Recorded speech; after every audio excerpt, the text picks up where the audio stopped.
Eh bien, je vais recommencer. Ok, parlons peu, parlons bien. Ça fait 2 ans que je ne suis pas venue par ici. Donc, désolée. Hello, bienvenue sur ma chaîne YouTube. Yeah. Non, pas du tout. Ok, donc la vidéo va se dérouler en 3 parties. Je vais d'abord parler d'immigration, ensuite de mon travail ici, le métier d'infirmière au Québec. Et pour finir, tout ce qui est plutôt vie ici au Canada, vie personnelle, comment ça se passe, etc. Donc si ça vous plaît pas, en fait, vous pouvez switcher et prendre les parties qui vous intéressent. Mais tout est intéressant. Ok. Donc pour ce qui est de la partie immigration, moi en fait je vous avais quitté en permis vacances-travail en PVT. Et là actuellement moi je suis en permis A75. Je vais juste vous faire en fait dans l'ordre chronologique la manière dont ça s'est déroulé.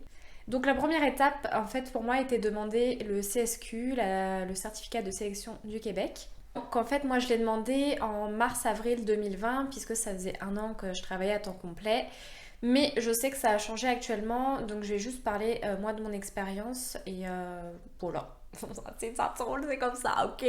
Donc bref, j'ai demandé mon CSQ, j'ai envoyé par papier au mois d'avril 2020. Ensuite j'ai reçu mon dossier complet, donc retourné, puisque j'ai eu la bonne idée de changer de carte de crédit pile au moment où il fallait pas, puisque mon TAP ne marchait plus là, le sans contact. Et donc je l'ai activé en fait la veille du prélèvement, du dit prélèvement là. Donc ils m'ont tout renvoyé en disant ok il faut payer les frais, nanana nanana. Bref, j'ai renvoyé mon dossier une première fois. J'ai re-reçu mon dossier complet au mois de juillet en me disant que le formulaire n'était pas de la bonne date.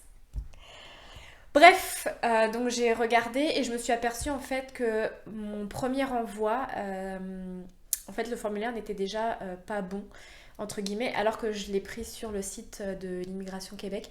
Tout ce que je vous dis là, en fait, je le mettrai en barre d'infos là, parce que sinon vous allez vous perdre là. Mais en gros, pour checker les infos, pour avoir les formulaires, tout ça là, je vous mettrai tout ça en barre d'infos. Et donc suite à mon deuxième refus, donc j'ai renvoyé avec le bon formulaire, avec la bonne carte de crédit, en prenant soin de ne pas réen changer encore.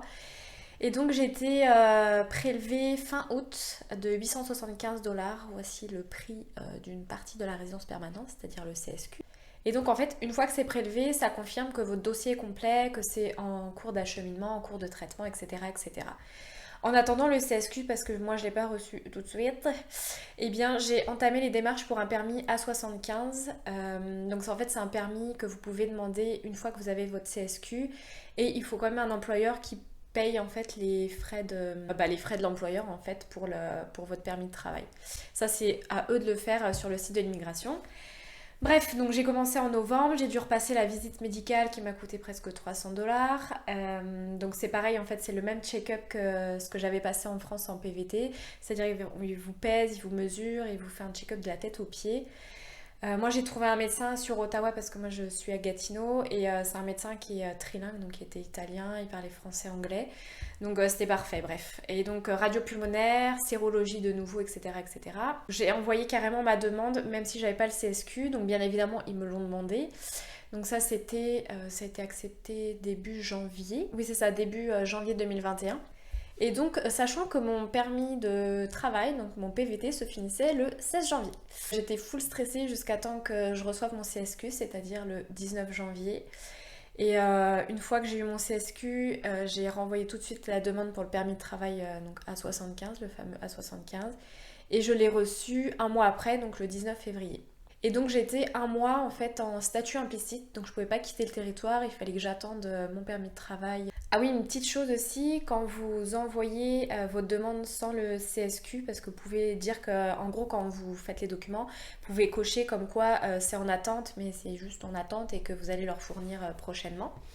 Et en fait, ils vous fournissent un papier comme quoi vous pouvez travailler un certain nombre de jours ou de mois. Et moi quand je l'ai reçu cette lettre-là, c'était tout début janvier. Et ça me disait en gros que mon dossier était accepté mais qu'il fallait CSQ. Mais en attendant, je pouvais travailler quand même jusqu'au 31 mars puisque mon permis de travail expirait 2 semaines après. Et donc j'ai fait la deuxième partie de la résidence permanente. Ça m'a pris quand même un bon mois, le temps de revoir tous les documents, etc. Le temps aussi de faire le check-up de ta vie pendant 10 ans. C'est-à-dire que j'ai déménagé 6 fois en France, donc voilà, il faut lister toutes les adresses où on a vécu, il faut aussi lister tous les voyages. Bref, je m'étais prise comme un peu plus tôt, là, j'avais fait quand même la liste. Mais il faut savoir que c'est long de regrouper tout ce que vous avez fait pendant 10 ans. Je vais envoyer mon dossier papier au mois de mars et début avril. C'est début mars et début avril j'ai reçu l'accusé de réception comme quoi mon dossier avait été reçu par Immigration Canada, que c'est en revue pour pouvoir être accepté, etc., etc. Et il y a un nouveau permis de travail ouvert transitoire qui a commencé en fait le 31 août, donc c'est vraiment tout récent. Donc il vous faut en fait le CSQ et il faut pouvoir prouver que vous êtes en demande de résidence permanente. Cette partie n'est pas claire parce que je lis vraiment de tout sur les forums. Moi j'ai l'accusé de réception en gros temporaire, c'est-à-dire comme quoi ils l'ont bien reçu, j'ai pas reçu mon dossier, etc. Il n'y a pas eu de refus, mais il n'y a pas eu d'acceptation non plus. J'ai quand même essayé d'avoir ce permis de travail ouvert transitoire parce que je souhaite être un peu plus libre de mes mouvements. Bref, donc en fait ce que j'attends c'est ce permis de travail ouvert transitoire, le nouveau PTOT là. Et puis ma résidence permanente mais qui arrivera dans 2 ans peut-être. Ok, pour ce qui est de la partie travail maintenant. Je pense que mes anciennes vidéos, je vous avais dit ouais c'est l'Eldorado, vous verrez les conditions de travail c'est fou. C'était le cas vraiment. Ça s'est dégradé petit à petit, je pense vers fin 2019 et puis toute l'année 2020, puis là ça continue encore actuellement. Je sais que je suis pas en train du tout de me plaindre, c'est juste un constat que j'ai. Mais je sais que les hôpitaux publics du Québec sont vraiment en souffrance actuellement. Je sais pas, pour ceux qui sont au Québec actuellement, ou même ceux qui ne sont pas, qui suivent l'actualité ici, vous n'êtes pas sans savoir que c'est un peu une catastrophe un peu partout malheureusement, où le manque de personnel est criant, où il y a une hémorragie des infirmières qui vont soit vers le privé, soit qui changent d'orientation professionnelle, etc., etc. Et donc moi, on s'était quitté, je faisais des jours soirs dans mon service, donc en médecine chirurgie. Je suis toujours en médecine chirurgie à l'heure actuelle, mais de nuit. Et donc j'ai switché de nuit au mois de décembre 2019. Ça n'a pas été super simple au début de s'y faire parce que j'ai commencé en faisant, donc moi j'étais à temps complet, j'ai eu un poste à temps complet de nuit assez rapidement et donc je faisais 10 nuits en ligne, sauf que ça me tuait littéralement. Et donc ici en fait ils ont je sais pas si c'est un protocole ou quoi là, mais en fait vous pouvez travailler soit 9 nuits, soit 8 nuits pendant la quatorzaine. Donc eux ils comptent en fait par tranche de 2 semaines. Et en fait le dernier jour, donc si vous prenez un point 9, ce que j'ai moi actuellement, la dernière journée, donc la 10e journée est payée avec nos primes de nuit, une partie. Et en fait, le reste de la prime de nuit est payé à la fin de l'année. Donc j'ai continué comme ça avec mon point 9 et ce que j'avais choisi parce que j'arrivais pas à me reposer entre mes nuits. Si jamais j'avais par exemple 4 nuits, admettons j'ai n'importe quoi, 4 nuits, puis j'avais un jour de repos, puis je reprenais sur 3. Le jour de repos en fait je végétais sur mon canapé clairement. Voilà, j'ai choisi de les faire en ligne, donc ça me permettait d'avoir 4 jours de repos. Et chose que je n'avais pas vu venir, je me suis épuisée petit à petit. C'est quelque chose qui s'est installé vraiment progressivement. Je sais qu'il y a eu le confinement, etc. Où on ne pouvait pas sortir. En plus, travaillant de nuit, quand il y a eu le couvre-feu, comment vous dire que quand vous dormez, vous finissez à 8h. Quand vous commencez à dormir, il est 10-11 heures, puis facilement 18-19 heures, et le couvre-feu est à 20 heures. Au final, vous sortez pas du tout, parce que vous avez besoin de dormir aussi. Et donc, il s'est passé plusieurs choses aussi avec ma hiérarchie, que ce soit gestionnaire ou la direction, etc. Bref, vraiment pas top. Je sais pas si j'ai pas forcément envie de développer parce que c'est encore mon employeur actuel. Et donc oui, je vous disais, donc les conditions se sont vraiment dégradées plus. Donc j'ai postulé en fait aux urgences ici à Gatineau. Et donc j'ai eu le poste début octobre et je n'y suis jamais allée. Il y a eu un arrêté ministériel qui disait en gros, les gestionnaires et la direction font un peu ce qu'ils veulent les employés, c'est-à-dire vous pouvez les changer de service si c'est nécessaire à cause de la pandémie. Et puis vous pouvez aussi les changer de shift, les passer de jour, de soir, de nuit, peu importe, même de changer d'hôpitaux. J'ai vraiment pas vu beaucoup ça. Je pense que ma gestionnaire à l'époque là a été quand même assez réglo là-dessus. C'est sûr que c'était compliqué à gérer et tout, ça je l'entends. Et aussi, oui, il y a eu le rehaussement des temps partiels à temps complet. Donc, c'est-à-dire tous les temps partiels qu'il y avait augmenté à temps complet. Bref, moi ça m'a pas tellement atteint puisque j'étais déjà à temps complet. En plus j'étais de nuit, donc finalement il y avait tellement de manque de nuit que j'ai pas été bougée de mon poste. Et en plus de ça, j'ai postulé en externe, donc c'était pas les parutions de poste en interne comme à l'habitude parce que j'avais pas de poste à l'époque temps complet de nuit. Bref, tout ça pour dire que j'ai postulé en externe et que selon la législation du postulage en externe, eh bien, il n'y avait pas de date d'entrée en fonction. Vous vous doutez bien que quand on postule sur un poste et qu'on l'a, eh ben, on souhaite y aller. Et donc, je ne suis jamais allée sur mon poste à l'urgence puisque comme je compte partir, je veux pas que mes collègues ici m'orientent pour rien. C'est-à-dire que ici, vous êtes formé quasiment pendant un mois. Après, vous êtes lâché, mais je veux pas qu'on me forme puisque je vais bientôt partir. Bref, tout ça pour dire qu'il y a eu plein d'événements qui se sont accumulés au cours de cette dernière année et au cours de ces 6 mois. Et donc j'ai fait un burn-out, donc j'étais obligée de me mettre en arrêt de travail. Il y a eu, en fait j'ai accumulé, je m'en rendais pas compte. Mais en gros ça m'a fait totalement basculer dans les ténèbres, on va dire, où j'arrivais même plus à relativiser quoi que ce soit. J'ai vu le médecin, autant vous dire que c'était compliqué de lâcher tout émotionnellement parlant devant un médecin qu'on connaît pas, etc. etc.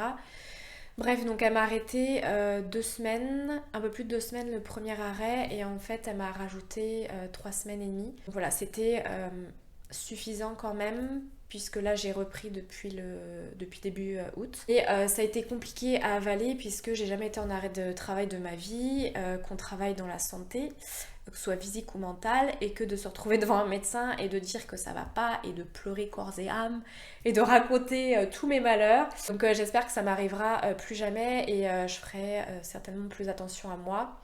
Ce qui s'est passé, c'est que j'ai eu beaucoup de pression au travail. J'étais chef d'équipe aussi de nuit, donc je m'inquiétais toujours de savoir si j'avais mon staff nécessaire pour pouvoir passer la nuit.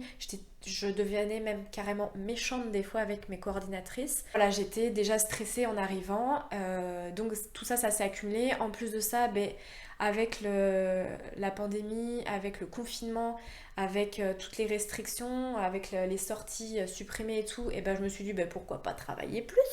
Et donc c'est ce que j'ai fait beaucoup de TS.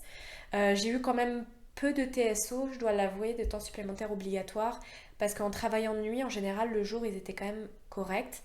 J'ai dû en faire deux de 3-4 heures à peu près, le temps que ma collègue, une autre collègue vienne prendre ma relève finalement.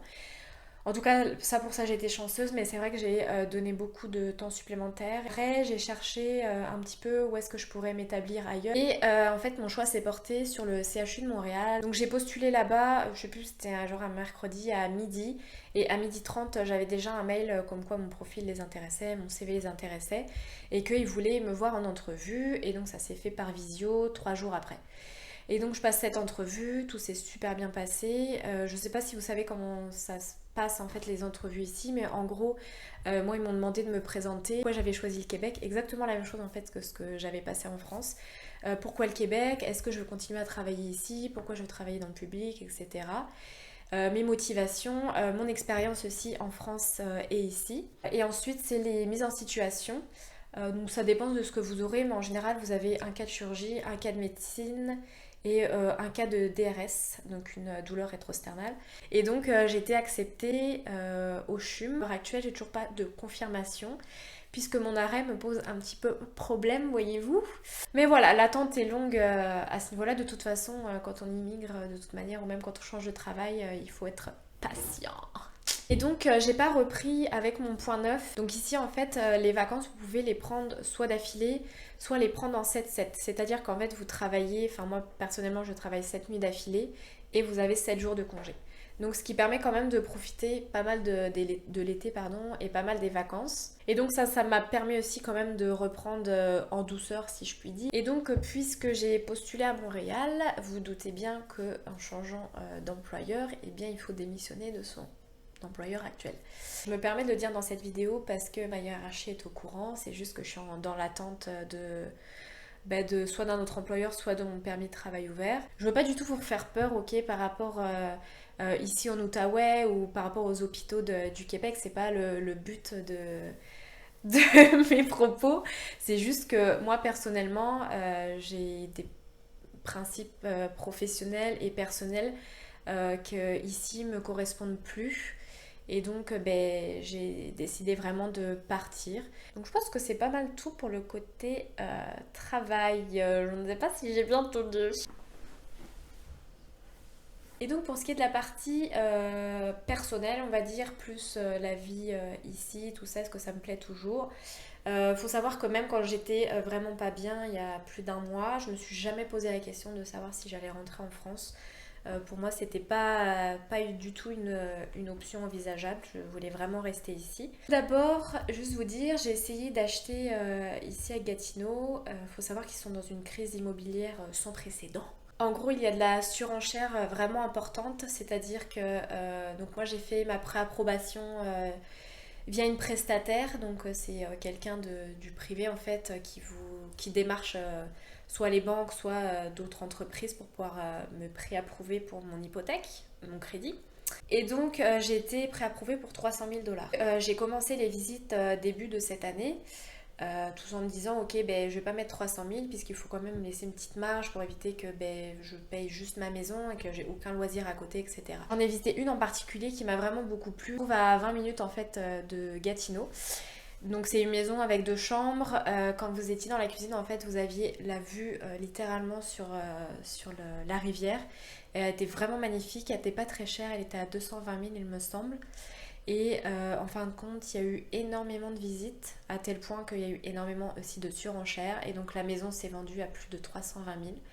Donc il y a une surenchère, si vous comptez bien, de plus de 100 000 $. Donc voilà, c'était la première maison. Et la deuxième que j'ai visitée, elle est vraiment proche de l'hôpital. C'était une maison en rangée, avec 2 chambres pareil et un sous-sol aménagé. Et donc celle-là, elle était déjà à 270 000. Et donc, moi je me suis dit 270 000 c'est quand même déjà pas mal, donc je vais pas surenchérir là-dessus. Et puis, bien évidemment, ça a été surenchéri plus, et donc elle s'est vendue à 340 000. Au final, ironie du sort, heureusement que ça ne s'est pas fait puisque je compte déménager, je compte bouger à Montréal. C'est vraiment très difficile actuellement d'acquérir une maison à des prix raisonnables, on va dire. Maison ou même condo, là. En tout cas, le projet achat de maison, là, pour l'instant, c'est en stand-by. Et côté vie un petit peu plus personnelle, je me suis séparée de mon ex-conjoint fin d'année 2019. J'ai retrouvé quelqu'un à l'heure actuelle. Mais il faut savoir que pour les démarches de l'immigration, pour les démarches au niveau de l'État, etc., vous êtes considéré de nouveau comme célibataire. Et donc c'est pour ça que je disais que j'étais moi préapprouvée à 300 000 parce que c'était un projet seul. Et donc depuis 2 ans et demi que je suis ici, je regrette absolument pas mon choix. C'est vrai que ça a été compliqué avec la pandémie, le fait que je puisse pas retourner en France quand je veux pour voir ma famille, mes amis, etc. Mais ici, entre guillemets, c'est vrai qu'on s'en reconstruit une deuxième famille, un deuxième groupe d'amis, etc. Et donc oui, par rapport à la qualité de vie, souvent les gens ils me posent la question est-ce que la vie est plus chère ici? En fait, ça dépend où vous vivez et ça dépend ce que vous recherchez aussi. Je sais pas comment vous dire, mais il y a des choses qu'on paye ici dans l'appartement qu'on ne paye pas en France et vice versa. Par exemple, l'eau ici, on la paye pas, l'électricité est beaucoup moins chère qu'en France. Mais à contrario, on paye notre permis tous les ans. Enfin bref, ça j'avais déjà expliqué dans l'autre vidéo. Mais en fait, pour moi, c'est kiff-kiff, sauf que ici, j'ai un bien meilleur salaire, il faut le dire. Et donc, de ce fait, ma qualité de vie augmente. Oh, et je voulais juste rajouter un petit truc par rapport à mes anciennes vidéos, ou même par rapport à cette vidéo-là. En fait, je ne travaille pas à l'immigration. J'ai quand même des messages des personnes qui venaient d'autres pays et qui me demandaient comment faire pour venir au Canada. Mais je peux pas, en fait, je ne sais pas tout simplement, c'est pas mon métier. Mon métier, c'est vraiment infirmière. Ah oui, et deuxième petit aparté, juste vous dire, je ne sais pas si je resterai infirmière ici toute ma vie. Puisque je me suis posé beaucoup de questions, j'ai eu beaucoup de remises en question par rapport à mon métier tout court, pas forcément que ici, mais bref. Et je ne sais pas, pour l'instant je ne peux pas reprendre d'études avec mon permis de travail et ni avec mon prochain permis de travail ou autre. Il faudrait que j'attende la résidence. Mais en tout cas, c'est quelque chose qui germe dans ma tête. Je vous fais des gros bisous. Non, c'est bizarre de dire ça, je vous connais pas. Bref, sur ce, je vous souhaite une excellente journée, soirée, nuit, comme vous voulez. Et puis surtout, prenez soin de vous.